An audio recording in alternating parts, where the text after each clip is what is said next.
La nature envers vous me semble bien injuste. Midi arriva. Le pion, qui avait l'air d'avoir attrapé la migraine à force de compulser son traité d'économie, se massait les tempes, les yeux fermés. Puis il jeta un coup d'œil à sa montre et s'exclama: « Allez, on va manger. » Au réfectoire, on leur servit une salade, des steaks frites et une compote de pommes. Mehdi regarda, bouche bée, Madini s'emparer de la carafe qui trônait sur la table, remplir son verre et avaler une rasade de vin. Il n'avait jamais vu un Marocain boire de l'alcool. Madini s'aperçut du manège et grogna. « Quoi? Qu'est-ce qu'il y a? Tu vas encore me parler de Zéphyr? » « Non, » bredouilla Mehdi.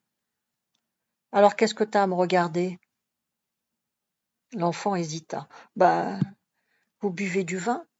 Et alors? Ben, c'est interdit, non? » Madini fronça les sourcils. « Interdit par qui? Par la religion? » « Quelle religion? » « Ben, la vôtre. »« Et qu'est-ce que t'en sais de ma religion, petit con? »« Tu sais quoi de moi? Ben, vous m'avez dit que vous étiez pas français. »« Vous êtes donc musulman. »« Donc, tu es un nigaud et un ignorant. Tu fais des hypothèses, des suppositions, alors que tu ne sais rien. Sache d'abord qu'on peut être marocain sans être musulman. Il y a des Marocains juifs, t'as qu'à voir Shoshana, la lingère par exemple, et même des chrétiens. Moi je suis athée. Tu sais ce que c'est qu'un athée? Je ne crois pas en Dieu. Le plafond du réfectoire s'ouvrit avec fracas. Du ciel soudain obscurci, un éclair s'abattit sur la tête du mécréant qui se transforma en une torche vivante qui poussait des cris stridents. L'instant d'après, ce n'était plus qu'un squelette carbonisé au rictus abominable, qui s'effondra lentement sur sa chaise, sur laquelle il ne forma plus qu'un petit tas de cendres. Mort, Madini. Madini mort. Exit. Caput. Reprenant une gorgée de vin, le défunt continua. Ensuite, même si j'étais musulman, je boirais quand même du vin. Il se tourna vers la cuisine et beugla. Taïbi, l'aide cuisinier, s'essuyant les mains dans un torchon, rappliqua à petits pas. Chnouhad el-Gouat. Madini, explique-nous quelque chose, demanda Madini en français. Tu es musulman, non? Hamdoullah. Est-ce qu'il est interdit aux musulmans de boire du vin? Wana mali fkih. Je sais bien que t'es pas un fkih, mais tu sais quand même 2 ou 3 choses de ta religion, non? Bon, alors, contente-toi de confirmer ce que je vais dire à ce barchouch. La seule chose qui est interdite en islam, c'est de faire la prière en état d'ébriété. N'est-ce pas, Taïbi? Ida dit Briti. État d'ébriété, c'est-à-dire saoul. Tu n'as pas le droit de faire la prière si tu es saoul. C'est tout ce qu'il y a dans le Coran. On y conseille aussi, quelque part, d'éviter le vin. Éviter, tu entends? Mais ça, c'est pour les soifards, qui ne peuvent pas se contrôler, qui sifflent 3 bouteilles d'affilée. Moi, je connais mes limites. Je me contrôle parfaitement. Donc, je n'ai aucun problème. Même si je croyais en Dieu, je n'aurais aucun problème avec le Coran. Il versa un peu de vin dans le verre de Mehdi. Tiens, goûte. Après, tu pourras parler. L'aide cuisinier protesta. Chou Malik, Chab, Pichoun. Madini haussa les épaules. Les Français, ils mettent du vin dans le biberon de leurs enfants. Et c'est eux qui nous ont colonisés. Pas l'inverse, non? Le vin rend fort et courageux. Il rend fouti, répliqua Taïbi. en repartant vers sa cuisine. C'étaient les premiers mots de français qu'il prononçait. Madini tendit le verre à moitié plein au petit garçon qui suppliait en silence Dieu, qu'il n'existe ou pas, de tuer le pion. Dieu haussa les épaules et les laissa se débrouiller. On le vit distinctement quitter les yeux et se retirer sur son nuage. Le pion tapotait sur la table d'un index impatient. Mehdi prit le verre et le porta en tremblant à ses lèvres. Une odeur âcre lui remplit le nez. Il reposa le verre. « Monsieur, je ne peux pas boire ça, c'est dégueulasse. » Madini secoua la tête. « Bon, c'est pas du château Pétrus, mais ce n'est pas non plus une piquette. Tant pis pour toi. » Et il but d'un trait le verre. Au dessert, Taïbi posa 2 pots de crème caramel devant Mehdi.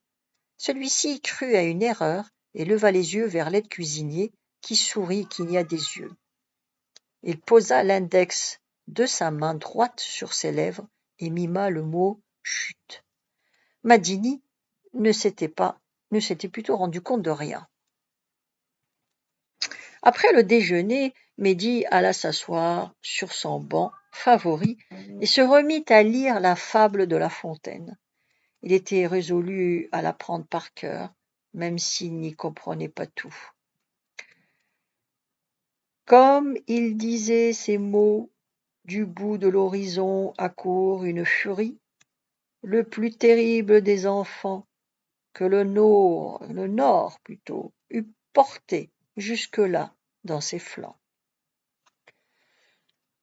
Levant les yeux, mu par un vague pressentiment, il vit Madini se diriger vers lui. Tiens, il était accompagné d'une jeune fille. Le couple se planta en face de lui et pendant quelques instants aucun mot ne fut échangé. Mehdi vit une sorte de colère rentrer dans les yeux de la jeune fille. Ou peut-être est-ce une jeune femme. Mehdi ne savait pas quand il fallait utiliser l'un ou l'autre de ces 2 expressions. Puis, Mehdi, sans se rendre compte qu'il parlait à haute voix, répéta la dernière phrase qu'il avait apprise. « L'arbre tient bon, le roseau plie. » Madini et sa compagne se regardèrent, ahuris. Elle cacta. « Elle t'insulte là, non? Elle se moque de toi? Elle te traite de roseau? Tu vas pas te laisser faire, Rachid. Mets-lui 2 heures de colle. » Madini, tiens, il s'appelait Rachid, haussa les épaules. « À quoi bon? C'est encore moi qui devrais le surveiller. C'est comme si je me mettais 2 heures de colle à moi-même. Je pourrais aussi me foutre des baffes, tant qu'on y est, ou m'arracher le nez. » Mehdi se demanda comment on en était arrivé aussi vite à évoquer des châtiments corporels alors qu'il n'avait encore rien fait. Certes, il avait bien l'intention maintenant de faire crever les yeux de cette sorcière par une chouette. Dieu, une chouette, vite! Mais tant qu'il n'était pas passé aux actes, on ne pouvait rien lui faire. Il fallait trouver l'oiseau d'abord. La sorcière le regarda avec hostilité et dit en arabe en faisant la moue « Gueddou Gued el Foula ». Mehdi ne comprit pas tout, mais ça n'avait pas l'air très gentil. El Foula, ça voulait dire la fève. On le traitait de fève? Voilà qui était nouveau. Le pion se mit à rire, puis il tapota l'avant-bras de sa poule. C'était sa poule? Calme-toi, Nabila, c'est pas sa faute. Il toussota. Écoute, fils, en principe, tu dois aller à l'étude pendant tout l'après-midi, et moi, je dois te surveiller. Mais il y a un film super à l'Arc, et on veut le regarder, Nabila et moi. Je viens de voir Lombard partir avec sa femme et ses filles en bagnole. Il ne va pas revenir avant ce soir. Il n'y a personne pour vérifier qu'on est bien à l'étude. Alors on va aller tous les 3 au cinéma, mais ça reste entre nous. Tu le dis à quelqu'un, je te tue. Et moi, je t'achève, compléta la dénommée Nabila. Tu ne peux pas m'achever si je suis déjà mort, pensa Mehdi. Cette sorcière était vraiment bête. Madini s'impatientait. Alors, hein, on est d'accord? Mehdi baissa la tête. J'ai pas d'argent pour le billet. Madini balaya l'objection d'un geste impatient de la main gauche. S'il n'y a que ça comme problème, je paie ta place, fils. Je suis comme ça, moi, je suis généreux. D'ailleurs, t'es tellement petit qu'on pourra essayer de te faire entrer gratis. Tu n'occupes même pas un siège. Il se mit à rire en se tournant vers la jeune femme. On leur dira que c'est notre fils. Quelle horreur, glapit Carabosse. Je voudrais pas de lui, avec ses petites lunettes ridicules. 4 yeux. Moi, quand j'aurai un fils, au moins il sera beau. Mehdi se leva et suivit ses parents d'un jour. Ils sortirent du lycée, traversèrent le boulevard et se joignirent à la petite queue qui patientait devant le cinéma L'Arc. Levant les yeux, Mehdi vit qu'on donnait 2 films. La première affiche portait ce titre insolite. 15 potences pour un salopard. Pourquoi 15 ? Une seule aurait suffi, pensa-t-il. Mais ce fut la deuxième affiche qui le fascina. 3 visages de femmes, une blonde, une brune, une rousse, formaient un V surmonté de cette affirmation. Un chef-d'œuvre absolu signé Mario Bava. 2 des femmes regardaient Mehdi d'un air lugubre. La troisième, la blonde, regardait vers la droite. Elle était livide. 3 gouttes de sang perlaient du visage de la brune au milieu. 2 mains d'étrangleur se dirigeaient vers sa gorge. Ou bien, plus ambitieuse, comptait-elle étrangler les 3 femmes en même temps? Au-dessous des mains s'étalait le titre du film. Les 3 visages de la peur, surmontés des noms des victimes. Michel, Jacqueline et Boris. Boris ? Bizarre. Le caissier ayant fait son apparition derrière le guichet, digne et plein de lenteur, la queue s'ébranla et Mehdi se retrouva bientôt avec Madini et sa poule au balcon. L'autorité Madini s'était précipitée vers la rangée du fond et avait réquisitionné les 3 fauteuils du bout, tout contre le mur. Il s'installa dans le dernier fauteuil de manière à occuper l'angle, surplombant toute la salle.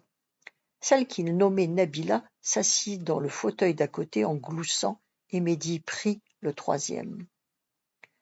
Le caissier n'avait pas voulu croire qu'il avait moins de 6 ans, malgré les tapes sur la tête que lui avait discrètement infligées la sorcière pour le rapetisser. Madini avait dû, en rechignant, lui prendre un billet entier. La lumière s'éteignit, tous les applaudissements du public. Une espèce de râle, plein d'excitation et de joie prématurée, ondula dans l'obscurité au-dessus des têtes. Les actualités, présentées par le Centre cinématographique marocain, apparurent sur l'écran et Nabila sursautant, laissant échapper un petit cri, une sorte de piaillement, comme si elle était surprise par quelque chose. Qu'est-ce qui lui prenait à cette idiote? Ce qu'on voyait n'est pourtant pas très étonnant. Ce n'était qu'un avion, comme il y en avait tant d'autres qui se posaient sur une piste d'aéroport. Au loin, des camions-citernes brillaient au soleil et quelques palmiers faisaient de la figuration. L'appareil décrivit une courbe élégante et vint s'immobiliser devant les caméras pendant que des fourmis, affolées, déroulaient un tapis noir dans sa direction. Nabila miaula pendant qu'un homme, un Africain élégant, descendait de l'avion et elle chuchota avec indignation: « Arrête! Touche pas à mon soutien-gorge. » Pendant que Hassan II donnait l'accolade à celui que le speaker survolté nommait le président Amadou Ahidjo du Cameroun, les deux hommes, Hassan II et Ahidjo, examinèrent une date pendant que Nabila gazouillait en tressautant. Le président but une franche rasade de lait et Nabila gifla Madini, qui grogna mécontent. Devant eux, un autre couple semblait aussi se chamailler puis se réconcilier au rythme des images qui défilaient. Quand on arriva à la fin des actualités, le silence régnait à la droite de Mehdi. Il coula un regard en direction du pion et de la poule, discrètement, et ses yeux s'agrandirent de stupéfaction. Ma parole, ils s'embrassent. On n'y voyait pas très bien dans la pénombre, mais un petit bruit chuintant, une sorte de smack ou de schmack, difficile à dire, palliait ce défaut. Rougissant, Mehdi se concentra sur l'écran où les trois visages de la peur avaient commencé. Pendant l'heure qui suivit, Mehdi mourut à plusieurs reprises dans des circonstances horribles. Il fut harcelé par un inconnu. Un téléphone rouge sonnait sans cesse dans la pièce pendant que la poule de Madini roucoulait au lieu de répondre et que Madini lui-même semblait pris d'une frénésie de grognement. Puis, ils furent transportés à la campagne, mais on était loin de Sétat ou de Beni Mellel. Tout était embrumé, sinistre, menaçant. C'était la nuit, une nuit qu'on devinait froide et hantée de fantômes et de sorcières. La suite demain. Vous pouvez vous abonner.